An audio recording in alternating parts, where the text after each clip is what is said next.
हर हर महादेव, जय श्री महाकाल। आप सभी का स्वागत है हमारे YouTube चैनल महाकाल कन्या में। मित्रों, साल में एक रात ऐसी आती है जब स्वयं भगवान शिव जागृत रहते हैं, जब देवता भी मौन हो जाते हैं और जब एक छोटी सी भक्ति भी जीवन की दिशा बदल देती है। वह रात है महाशिवरात्रि। लेकिन मित्रों, क्या आप जानते हैं कि महाशिवरात्रि की पूजा में अगर गलत चीज चढ़ा दी जाए तो पुण्य की जगह दोष भी लग सकता है, और अगर सही वस्तु सही विधि से चढ़ा दी जाए तो शिव महापुराण कहती है जन्म जन्म के पाप नष्ट हो जाते हैं।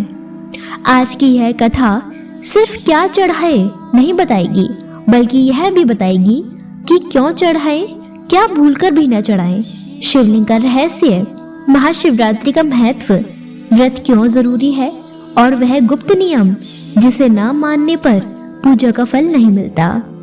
इसीलिए वीडियो को अंत तक जरूर देखें, क्योंकि अंत में मैं एक ऐसा रहस्य बताऊंगी जो बहुत कम शिव भक्तों को पता है।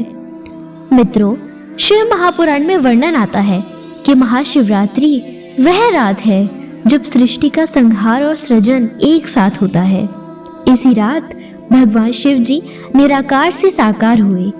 इसी रात ज्योतिर्लिंग प्रकट हुआ और इसी रात शिव जी ने कहा, जो भक्त इस रात्रि में श्रद्धा से मेरा स्मरण करता है वह मुझे अत्यंत प्रिय होता है। महाशिवरात्रि का अर्थ केवल उपवास नहीं मित्रों, बल्कि इंद्रियों का संयम, मन की शुद्धि और शिव तत्व से जोड़ना है।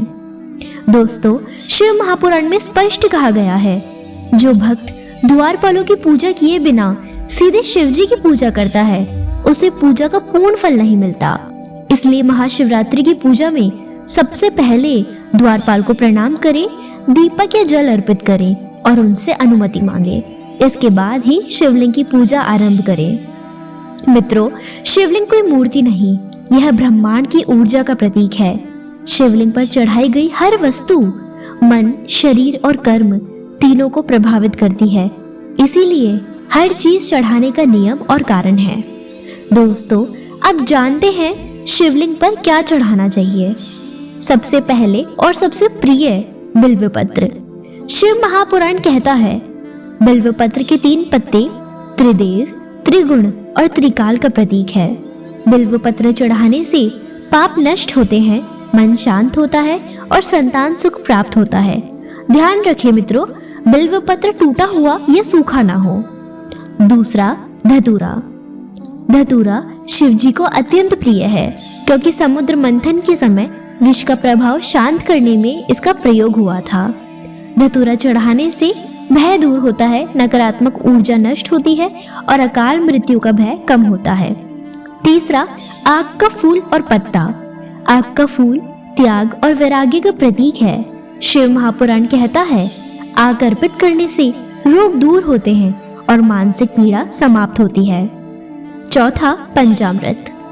दूध, दही, घी, शहद, शक्कर, गंगा जल। पंचामृत से शिवलिंग का अभिषेक शरीर और आत्मा दोनों को शुद्ध करता है। यह विशेष रूप से महाशिवरात्रि पर अत्यंत फलदायी माना गया है। पांचवा, इलायची। इलायची अर्पित करने से वाणी में मधुरता आती है, मानसिक अशांति दूर होती है। छठा, कमलगट्टे। दोस्तों, कमलगट्टे शुद्ध भक्ति और लक्ष्मी तत्व से जुड़े हैं। इन्हें चढ़ाने से आर्थिक बाधाएं दूर होती है और कार्यों में स्थिरता आती है। सातवां, काली मिर्च। दोस्तों, बहुत कम लोग जानते हैं कि काली मिर्च नकारात्मक शक्तियों को दूर करती है। शिवलिंग पर अर्पित करने से बाधाएं कटती है और शत्रु दोष शांत होता है। मित्रों, अब जानिए शिवलिंग पर क्या नहीं चढ़ाना चाहिए। हल्दी। हल्दी सुहाग और सौभाग्य का प्रतीक है और शिव वैरागी है। शिव महापुराण अनुसार हल्दी शिवलिंग पर नहीं चढ़ाई जाती। दूसरा, कुमकुम या सिंदूर। सिंदूर शक्ति का प्रतीक है और यह देवी पूजा से जुड़ा है। शिवलिंग पर इसका प्रयोग वर्जित है। केवड़ा, चंपा जैसे फूल।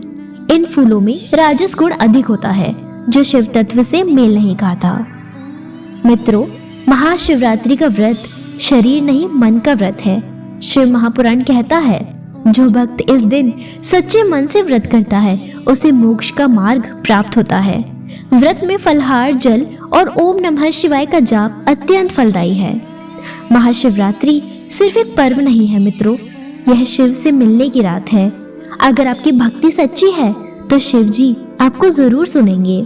अगर यह वीडियो आपके दिल तक पहुंची हो तो कृपया लाइक करें, कमेंट में हर हर महादेव अवश्य लिखें और ऐसे ही शिव रहस्यों के लिए महाकाल कन्या चैनल को सब्सक्राइब जरूर करें।